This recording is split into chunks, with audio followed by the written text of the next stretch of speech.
Sindrom Sisyphus, mencari makna hidup di tengah kehidupan yang singkat.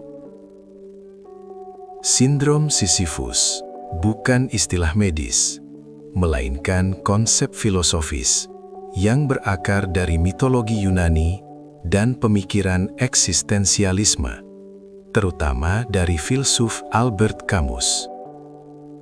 Istilah ini menggambarkan kondisi manusia yang terus bergerak, bekerja, dan berusaha memberi arti pada hidup. Meskipun menyadari bahwa hidup bersifat singkat dan seringkali terasa absurd. Mitos Sisyphus.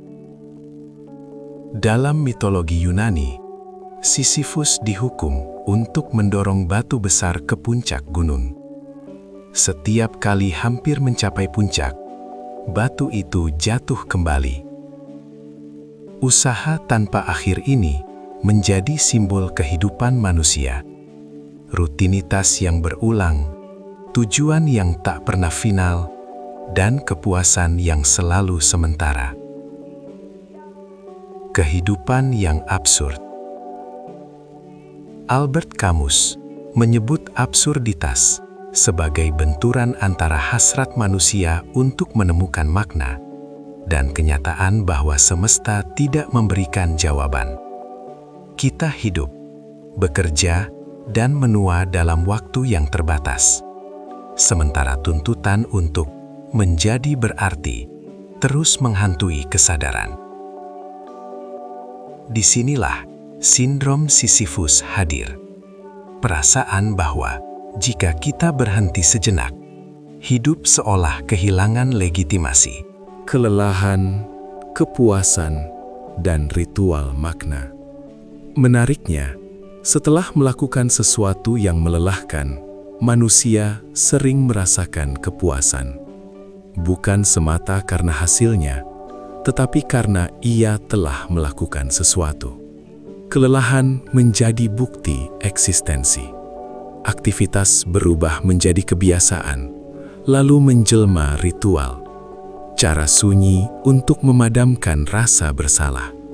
Jika satu hari berlalu tanpa pencapaian yang dianggap berarti. Dalam banyak kasus, makna tidak lagi dicari, tetapi dipaksakan.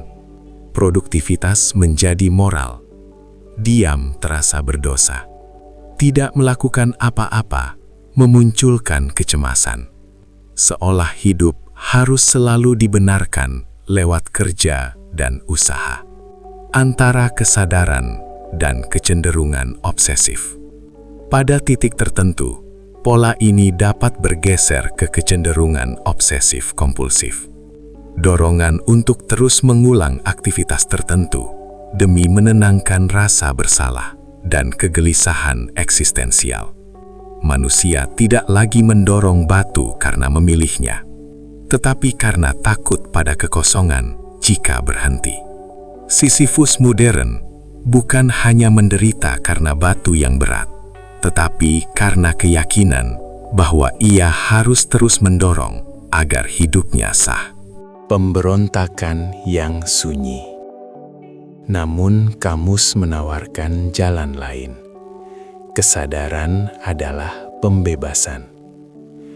Ketika manusia menyadari bahwa ritual, kebiasaan, dan kelelahan tidak menentukan nilai hidupnya, ia dapat memilih dengan lebih jujur.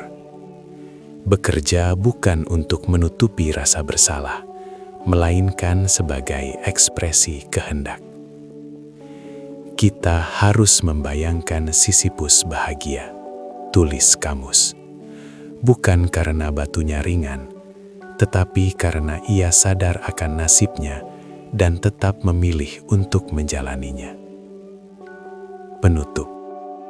Dalam hidup yang singkat, makna bukanlah hadiah yang menunggu di puncak, melainkan sesuatu yang diciptakan dalam kesadaran sehari-hari, bahkan saat kita lelah, bahkan saat batu jatuh kembali. Tantangannya bukan hanya mendorong batu, tetapi berani berhenti sejenak tanpa merasa bersalah, dan tetap mengakui bahwa keberadaan kita bernilai, bahkan tanpa pencapaian. Disitulah kebebasan manusia benar-benar dimulai.